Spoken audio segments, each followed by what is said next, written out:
மத்தொன்னும் வேண்டா மனமே மதிலரங்கர் கத்தினம் மேய்த்த கடலினக்கீழ் புத்த திருமாலை பாடும் சீர் தொண்டரடிப்புடி எம்பெருமானை எப்பொழுதும் பேசு.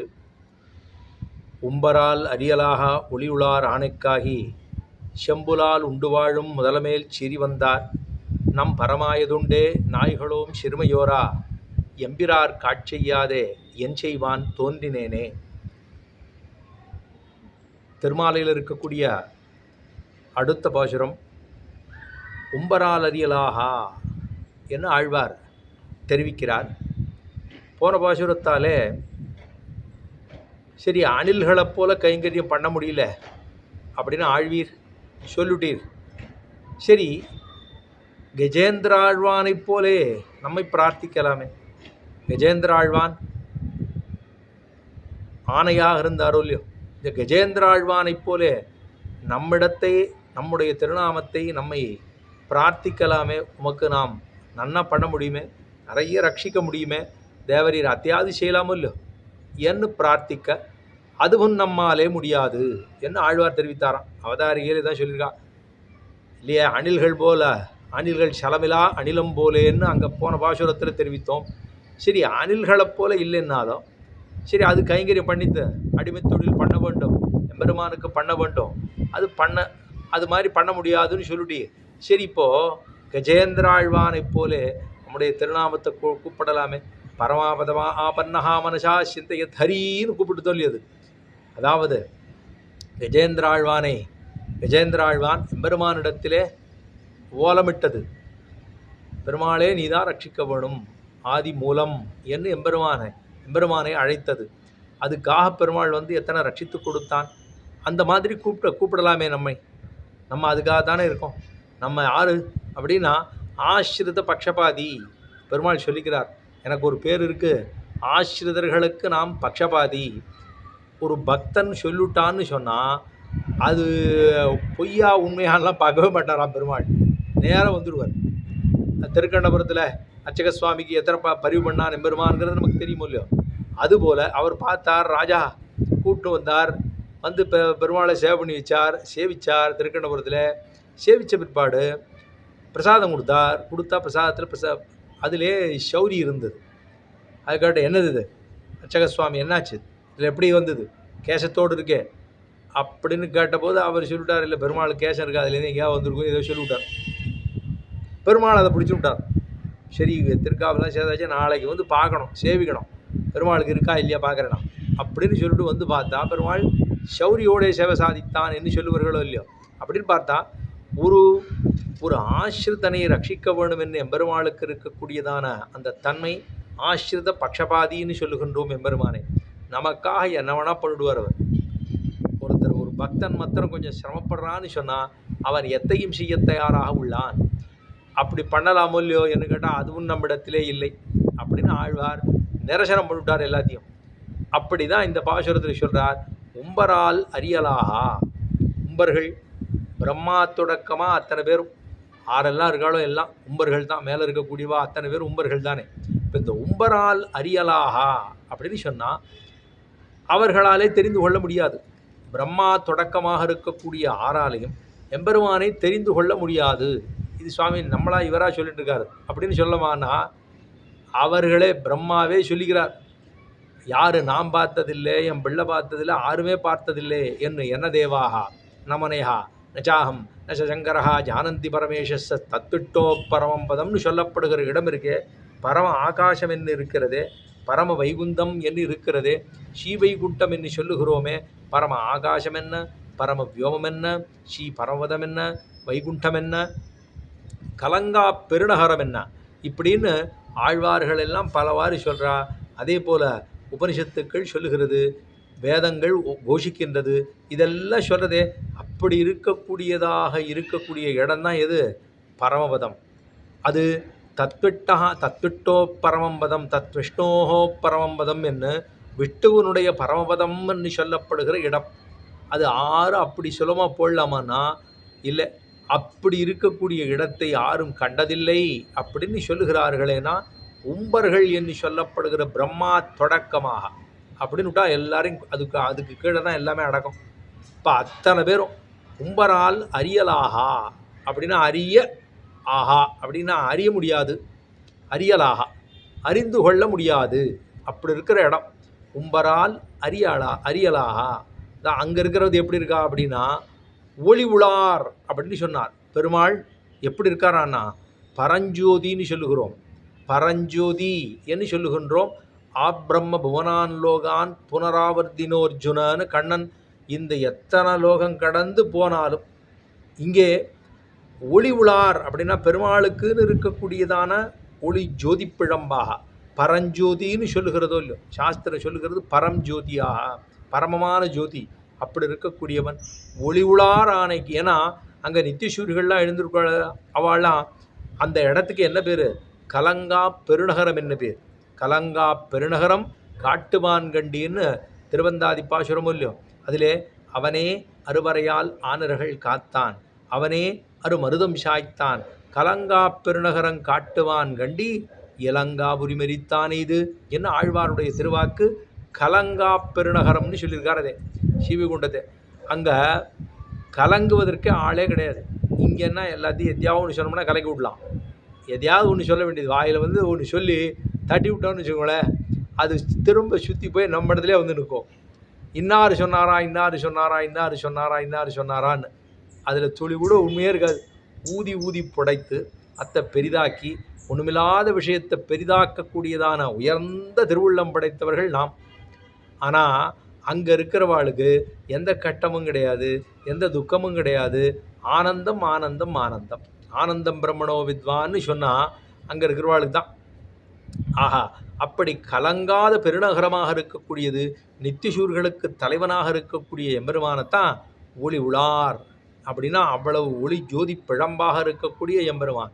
அதுதானே சொல்கிறோம், எம்பெருமான் அவ்வளவு ஜோதி வடிவாக இருக்கக்கூடியவன், ஆனந்தமயமாக அப்படியே திவ்யமயமாக திவ்யஸ்வரூபமாக அப்படி இருக்கக்கூடிய எம்பெருமான். அதனால தான் உம்பரால் அரியலாகா ஒளியுளார்க்கு ஒளியுளார் ஆணைக்காகி செம்புலால் உண்டு வாழும் முதலமேற் சீறி வந்தார்.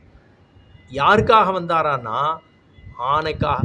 பெரிய பிராட்டியாருக்காக வந்தாரா, இல்லை பிரம்மாவுக்காக வந்தாரா, இல்லை சிவனுக்காக வந்தாரா, இல்லை சந்திரனுக்காக வந்தாரா, இந்திரனுக்காக வந்தாரா, ஆருக்காக வந்தார்?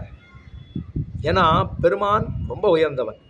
அவன் மேன்மைன்னு சொன்னால் பரஸ்வரூபம்னு சொல்லக்கூடிய எம்பெருமான்னு பார்த்தோம்னா அவன் மேன்மைக்கு மேன்மையாக, இவனுக்கு மேலே ஒன்றும் இல்லை. அதான ஒத்தாரும் இல்லை மிக்காரும் இல்லை ஆழ்வார் சொன்னார் இல்லையோ. அப்போ ஒத்தாரும் இல்லாமல் மிக்காரும் இல்லாமல் அப்படி இருக்கக்கூடிய மாமாயான்னு ஆழ்வாருடைய திருவாக்கு. அப்படி இருக்கிற எம்பெருமான அவர் யாருக்கு வந்திருக்கலாம்னா ஒரு பிரம்மா கூப்பிட்டா வந்திருக்கலாம், ஒரு சிவபெருமானார் கூப்பிட்டா வந்திருக்கலாம், ஒரு வேற ஆரோ சந்திரனோ இந்திரனோ ஆறு கூப்பிட்டுருந்தாலும் வந்திருக்கலாமா. ஆனால் வந்ததாருக்காக வந்தார்னா அவனோட பெருமைக்கே சேராது. அவன் வந்தது ஒரு ஒரு விலங்குக்கு வந்திருக்கார், ஓடி வந்திருக்கார். அப்போ ஒளியுளார் ஆணைக்காகி, ஏன்னா தாம் பெருமையை குறைச்சிட்டு எம்பெருமான் வரணுங்கிற அவசியமே கிடையாது. ஆனால் வந்தார். இதுக்கு ஆசிரித பக்ஷபாதி, ஆசிரிதன். இது பக்ஷபாதம் கூட கிடையாது, இது ஏதோ ஒரு சங்கடம் நடக்குதோ இல்லையோ. அப்போ அதுக்கு அது ரத்தத்தை இதாக இருக்கக்கூடிய மிருகங்களை சின்ன சின்ன ஜந்துக்களை பிடிச்சி சாப்பிடக்கூடிய விஷயம் முதலை கொண்டு. ஆனால் அதுக்காக இவர் என்ன பண்ணார், ஆணை கூப்பிடுகிறது என்ன ஹரின்னு கூப்பிடுது. அந்த கஜேந்திரா நாராயணாக ஓ மணிவண்ணாக நாகணயாய், நாராயணாக ஓ மணிவண்ணாக நாகணயாய், வாராயன் நாரிடன நீக்காய், நாராயணா ஓ மணிவண்ணாக நாகணயாய், வாராயன் நாரிடர நீக்காய் என்று திருமடலில் சேர்க்கணும் இல்லையோ. நாராயணான்னு கூப்பிடுது. அந்த நாராயணாங்கிற திருநாமத்தை கூப்பிட்ட உடனே பெருமான் வந்தார். பார்க்கணுமே, எப்படி வந்தார் தெரியுமா? ஆஹா, அவர் வந்ததை பார்த்தா அது ரொம்ப வேடிக்கையாக ஹாஸ்யமாக கூட சொல்லுவார்கள். எப்படின்னா, அவர் அது யானைக்காக வந்தார் இல்லையோ, யானைக்கு கஜம்னு பேர் இல்லையோ, கஜஹா அப்படின்னா யானைன்னு அர்த்தம். அப்போ அங்கே பெருமாள் கன்னு சொல்லி அங்கே ஜம்முன்னு வந்து குடிச்சாராம் மடுக்கரையில். அப்படின்னு பார்த்தால் அத்தனை தூரம் பெருமையாக அந்த யானைக்காக எம்பெருமான் ஓடி வந்தானே, ஒளி உளார் ஆணைக்காகி. அந்த யானைக்காக பெருமாள் ஒரு ஆசிரிதன் தன்னுடைய பக்தன் அழைக்கிறான் அப்படிங்கிறதுக்காக ஒளி உளார் ஆணைக்காகி செம்புலால் உண்டு வாழும், செம்புலால் உண்டு வாழும் புழு இதெல்லாம் எடுத்து, அதே போல் இந்த இரத்தத்தை குடிக்கும்படியாக இருக்கக்கூடிய முதலை, அந்த முதலைக்காக எம்பெருமான் ஓடி வந்தான். ஒளி உளார் ஆணைக்காகி செம்புலால் உண்டு வாழும். வேற யாருக்கும் பெரிய பெரியவர்கள் அவனுடைய தகுதிக்கே அது இப்போ இதே இல்லை. முதல்ல பெருமானுடைய தகுதிக்கு உள்ளதாக உண்டு. ஓ நிருசிம்ம பெருமானா எம்பெருமான் வந்தானே, அவனை அடிக்கிறதுக்கு அதுதான் சொல்கிற போதே, கையினார் சுரிசங்கணலாழியர் நீள்பரவோ மெய்யனார் தொலைவரையார் கமழ்நீள் முடியும் மையனார். அதில் சொல்கிற போதே யாருன்னா பரியனாகி வந்த அவனான் உடல் கீண்ட அமரர்க்கரிய ஆதிப்பிரான். அங்கேயும் அங்கே சொல்லியிருக்கார் பாருங்க ஆழ்வார், அமரர்க்கு அரிய ஆதிப்பிரான். அமரர்களுக்கு தெரிந்து கொள்ள முடியாது, அதான் உம்பரால் அறியலாக. அமரர்களாக இருக்கக்கூடியவர் அவர்களுக்கே எம்பெருமான புரிந்து கொள்ள முடியும்னா சாஸ்திரம் சொல்லுது, தனக்கும் தன் தன்மை அறிவறியான், அறிவறியா ஆழிப்பிரானை ஐயங்கையனே அலத்தின்னு ஆழ்வாருடைய திருவாக்கம் உண்டு. இப்போ அறிவறிய பிரானாக இருக்கிறான். ஆருக்கு? ஒரு ஆசிரிதனாக இருந்தால் அவன் காட்டி கொடுக்கிறான். யாரால முடியாது முடியாதுன்னு சொல்கிறானோ அவனுக்கு முடியல. அவிஜாதா சகசிராம்சுஹு என்று திருநாமூல சகசிரநாம அத்தியாயத்தில் கீழே பார்க்க போகிறோம். அப்படி அவன் எம்பெருமான் அவ்வளவு உயர்ந்தவனாக இருக்கிறான். அதைத்தான் பரியனாகி வந்த அவனனுடல் கேண்ட பெருமாள். அவர் ஆரையோ ஒருத்தரை அடிக்கணும்னு அதுக்கு இன்னார் என்ன யாருன்னு பார்க்கணுங்கிறது இல்லை. ஆனால் பெருமாளுக்குன்னு ஒரு தராதரம்னு இருக்கும் இல்லை, அது கூட பார்க்கல எம்பெருமான். ஏன்னா அவனை ஒன்றுமில்லாத ஒரு ஒத்தலந்தத்தனமாக நம்மள மாதிரி இருக்கிறவாறு போய் அடிக்கிறது பெரிய பெருமையா பெருமாளுக்கு? அதனால வரத்தை கொடுத்து கொடுத்து கொடுத்து கொடுத்து ஹிரண்யகசிபுக்கு பிரம்மாவாலே நிறைய வரத்தை ஈயும்படியாக செய்வித்தான். நிறைய வரத்தை கொடுத்து கொடுத்து பருத்திருக்கான். அவன் சாதாரணமாக இல்லை, நிறைய வரத்தை கொடுத்து இப்படி முடியாது இன்னாரால முடியாதான்னா எனக்கு சாவுன்னே கூடவே கூடாது, காலம்புற கூடாது, மத்தியானம் கூடாது, ராத்திரி கூடாது, பகலில் கூடாது, இரவில் கூடாது, மனுஷனால் கூடாது, மிருகத்தால் கூடாது, உயிர் உள்ளதால் கூடாது, உயிர் அல்லாத ஆளக்கூடாது, மிருகங்களால் கூடாது, இதால் கூடாது, ஆயுதங்களால் கூடாது, எல்லாம் சொல்லி முடித்தான். கடைசியில் ஒன்றேன்னு பார்த்தா சரி, பிரம்மாவால் படைக்கப்பட்ட எந்த ஒரு உயிரினத்தாலும் நமக்கு சாவு வரக்கூடாதுன்னு நிறுத்திட்டான். அவனுக்கு தெரிஞ்சது அவ்வளோதான் சொல்லிட்டான். பிரம்மாவுக்கு அப்போ தான் மூச்சே வந்தது. ஓ என்னை படைத்தவன் உள்ளான் பார்த்து கொள்ளுவான் அப்படின்னா அந்த பரியனாகி வந்த அவனனுடல் கீண்டான், அங்கே முடித்தான். அவனாரு? அது ஒரு ராட்சசனை முடிக்கிறதுக்கு. இங்கே என்ன அது ராட்சசனா ஏதானோ ஒன்றுமில்லை, முதலை. அந்த முதலையை முடிக்கிறதுக்காக முதலமேல் சீறி வந்தான். மேலே வந்தானா சீறி வந்தான். சுவாமி எதுக்காக சீறி வரணும்? நான் அது பாவம் எத்தனை வருஷம் தேவமான வருஷங்களாக சண்டை உண்டே இருக்கு. இதுக்கு சுவாதந்திரியம். ஏன்னா யார் ஒளியுளார் என்று சொல்லப்படுகிறவன், ஒளியுளார் ஆணைக்காகி எம்பெருமான் இருக்கான்னா நம்மெல்லாம் எப்படி இருக்கோம் தெரியுமா? நாமெல்லாம் இந்த 1.5 அடி உட்காந்துடு ஈஸ்வரோகம் என்கிறோம், போகி என்கிறோம், சித்தோகம் என்கிறோம், பலவான் என்கிறோம், எல்லாத்தையும் சொல்லிக்கிறோம். ஈஸ்வரோகம் போகி ஆட்யா அமிஜரவானஸ்மி என்று தான் எனக்கு எத்தனை தூரம் எனக்கு பெருமை இருக்கு பார் அப்படின்னு நாம் சொல்லிக்கிறோம். ஆனால் ஒளி உள்ளவன் என்று சொன்னால் அது எம்பெருமான் மட்டுமே. பரம ஆகாசத்திலே பரமஜோதியாக பரஞ்சோதியாக இருக்கக்கூடிய எம்பெருமான் ஆணைக்காகி செம்புலால் உண்டு வாழும் முதலமேல் சீறி வந்தார். இப்படி இருக்கக்கூடிய தாழ்ந்த ஜந்து மேலே பெருமான் வந்தானே சீறி வந்தான். என்னுடைய பக்தனுக்கு நீ ஒரு இழுக்கு ஏற்படுத்துகிறாயா, அவனை துன்புறுத்துகிறாயா அப்படின்னு பெருமாள் சீறி வந்தார். வேகமாக வந்தார். எப்படி வந்தார்னா கருட வாகனம் வரணும் இல்லை, பிராட்டி எல்லாம் அர்யபாத்திய ஆசமனங்கள்லாம் சமர்ப்பித்து பெருமாளுக்கு வஸ்திரத்தெல்லாம் எடுத்து திருவுத்துவாடை சமர்ப்பித்து மாலை புஷ்பங்கள் எல்லாம் சேர்த்து பெருமாளை சுவாமி போயிட்டு வரோம் அப்படின்னு விழுந்து நமஸ்கரித்து அனுப்பி வைப்பா. பெருமாள் அதெல்லாம் ஒன்றுமே பார்க்கலை, நேர சரன்னு புறப்பட்டார். உத்திரியன் தலகுலைய மேலையும் கீழையும் பெருமாளுடைய அப்படியே மைவண்ண நறுங்குஞ்சின்னு அவருடைய திருக்குடல் கத்தகளெல்லாம் மேலும் கீழ் மாட அசைய அப்படியே புறப்படுறாரு. அங்கேருந்து என்னது பெருமான் சொல்லாமல் கொள்ளாமல் புறப்படுறாரு அப்படின்னு பார்த்தா வேகமாக வரார். வந்தால் அந்த வேகத்தை ஈடு கொடுக்க முடியாமல் கருடன் தானும் பெருமானுடைய அந்த தொடைக்கு கீழே அப்படி உள்ளுக்குள்ளே தலையை விட்டுக்கிட்டு அதுக்குள்ளே பெருமாளை ஏந்திக்கிட்டு அதுக்கப்புறம் யாருன்னா கருடனையும் சேர்த்து எழுதுன்னு வந்தாருங்கிறான். கருடன் இன்னும் பகவத ஸ்வராயி நமகாங்கிறார் பராசர பட்டர். பகவானுக்கு பல்லாண்டல்ல, பகவானுடைய வேகத்துக்கு பல்லாண்டுன்னு சொன்னார் அங்கே. அப்போ பகவத ஸ்வராயி நமகா என்று பட்டர் தெரிவிக்க வேணுமே என்னால், அப்போ அந்த வேகம் யாருக்கு பல்லாண்டுன்னா திருவடிக்கு பல்லாண்டு இல்லை, பகவான் வந்த வேகத்துக்கு பல்லாண்டு என்று சொல்லுகின்றார். அப்படி முதலமேல் சீறி வந்தார் நம் பரமாயதுண்டே நாய்களோம். நாமெல்லாம் ஆறு ரொம்ப தாழ்ந்தவர்கள். இந்த போல ஒரு தாழ்ச்சி உண்டான்னா நம்மளை தொட்டா சாரம் பண்ணும். அந்த அளவுக்கு தாழ்ச்சி நமக்கு இருக்குது. நமக்கு என்ன இருக்குன்னா, நம்மளை ஆறானும் பெற்றவர்கள் தொட்டு விட்டால் கூட நம்ம போய் தீர்த்தம் பண்ணோம். அந்த அளவுக்கு தாழ்ச்சி. எப்படி இருக்கும்? திறந்து கிடக்கும் வீடுகள் தோறும் புகுந்து திரியும் பிராணி போல இருக்குமா நம்மலாம். இப்படியே வேகானது எழுதியிருக்கா. திறந்து கிடக்கும் வீடுகள் தோறும் பறந்து திரியும் நாய், அதை போல இருக்கு அந்த மிருகம். அது ஏதாவது ஒரு வீடு திறந்துன்னா சரக்குன்னு விழுப்படும். நம்ம அதை போல இருக்குமா. அதே போல் பெத்தவர்களே ஒரு வேளை தொட்டுட்டா அடாடாடாடாடா இத்தனை பாபம் உண்டா, இப்படி பண்ணுவியா நீ? சில பேர்லாம் அவள் குழந்தைகளை பெற்றுட்டு 4-5 குழந்தைகள், முன்னெல்லாம் 5-6 குழந்தைகள், 7-8 குழந்தைகள் பிறந்துடும். அதில் பார்த்தா எல்லா குழந்தையும் ஏதாவது நல்லா இருக்கும். ஆனால் 1-2 மட்டும் படாத பாடுபடுத்தும். அது சொல்கிறதையே கேட்காது.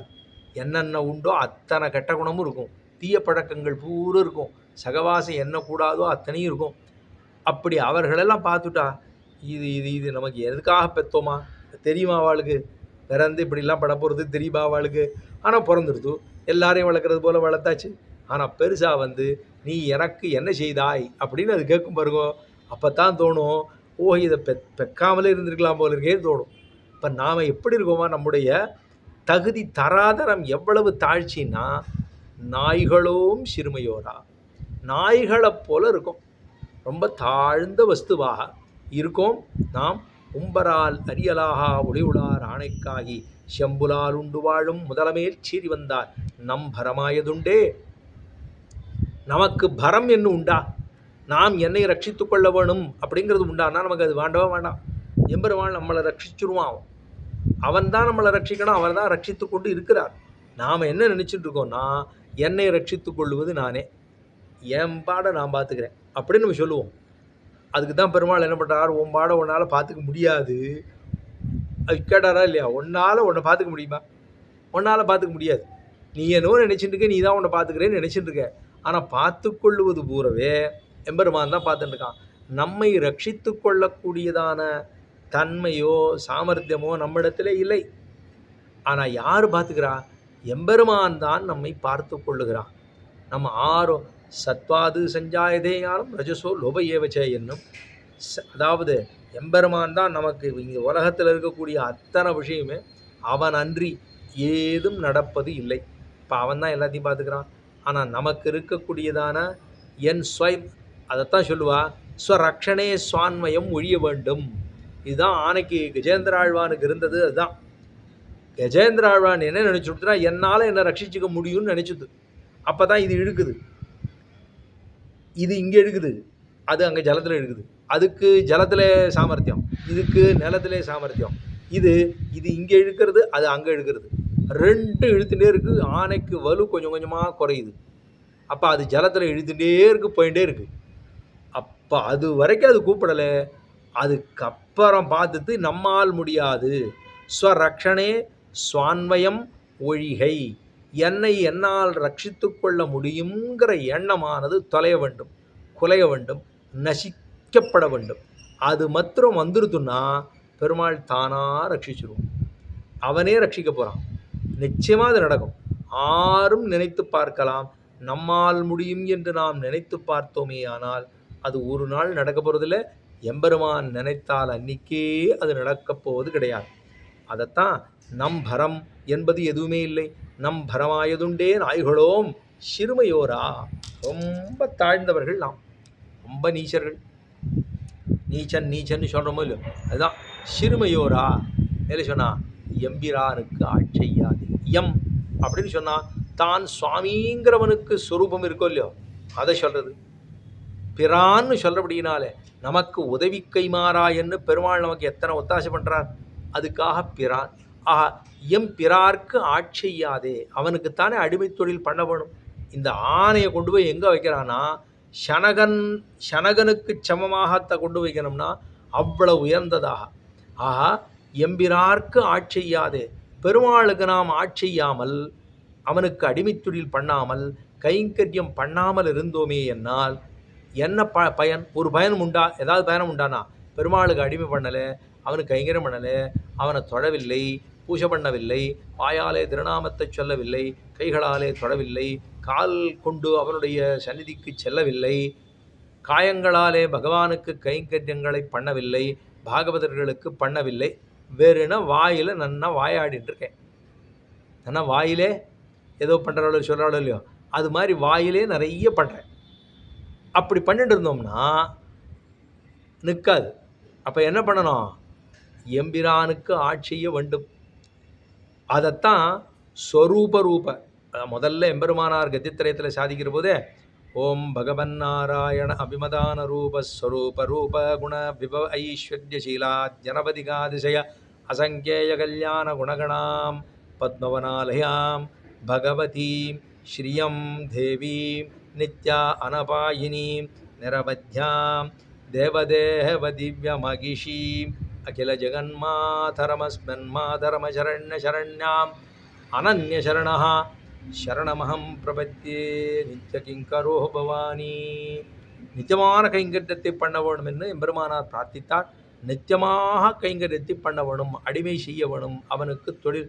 இதைத்தான் ஒழிவில் காலமெல்லாம் முடராமன்னின்னு நம்மாழ்வாருடைய திருவாக்கு. கைங்கரியத்தை பிரார்த்திப்பது பெருமாளுக்கு தானே பண்ணணும். எம்பிரானுக்கு ஆட்சியவில்லை, அவனுக்கு அடிமை தொழில் பண்ணவில்லையே, ஆனால் எப்படி இருக்கான்? என்ன என் செய்வான் தோன்றினேன்னு ஆழ்வார் என்ன சொல்லியிருக்கலாம்? என் செய்வான் பிறந்தேனே சொல்லியிருக்கலாமோ இல்லையா? அவர் சொல்லலையாம். ஏன்னா லக்ஷ்மண ஆழ்வானுக்கு அந்த பெருமை உண்டு. அவர் நான் பிறந்தேனே இப்படி பலனே இல்லையேன்னா, பெருமாளுக்கு கைங்கரியம் இல்லைன்னா, இளைய பெருமாளுக்கு கைங்கரியம் இல்லைன்னா, நான் அகம் சர்வங்கரிஷாமி, எல்லா விதமாக உனக்கு கைங்கரியம் பண்ணணும்னு நினச்சி சொன்னவர் அங்கே. அந்த மாதிரி நம்ம பிறப்பா? அந்த மாதிரி இல்லையோ, அதனால தோன்றினேன்னு விட்டாரா. லக்ஷ்மண ஆழ்வாரை போல பெருமை இருந்திருந்ததுன்னா நம்மளை என் செய்வான் பிறந்தேனே சொல்லியிருக்கலாம். அதுவும் இல்லையே, நமக்கு என்ன இருக்குது? ஒன்றும் இல்லை. அதனால என் செய்வான் தோன்றினேனே. இது அவிஜாதா சகசிராம்சு. பெருமாள் நம்முடைய குற்றத்தையே பார்க்க போகிறதில்லை, நம்ம குற்றத்தை பார்க்காம இருக்கான், ஆனால் நமக்கு ஒத்தாசை பண்ணிகிட்டே இருக்கான். அதனால எம்பெருமான் எவ்வளவு உயர்ந்தவன் என எம்பிரான் அவன் தான். அவன் நம்முடைய குற்றங்களை ஒரு நாளும் பார்ப்பதில்லை, ஆனால் மாறாக குற்றங்களை போக்கியமாக கொண்டு நமக்கு ஒத்தாசை பண்ணுவதே தனக்கு பிரியமாக கொண்டுள்ளான். அவனுக்கு பண்ணிகிட்டே இருக்கான். அப்படி இருக்கக்கூடிய எம்பிரானுக்கு ஆட்செய்யாதே, என் செய்வான் தோன்றினேனே. எதுக்காக நான் இப்படி வந்து சேர்ந்தேனோ தெரியலையே என்ன ஆழ்வார் தெரிவிக்கிறார். மேலும் பார்ப்போம். தொண்டரடிப்புடி ஆழ்வார் திருவடிகளே சரணம்.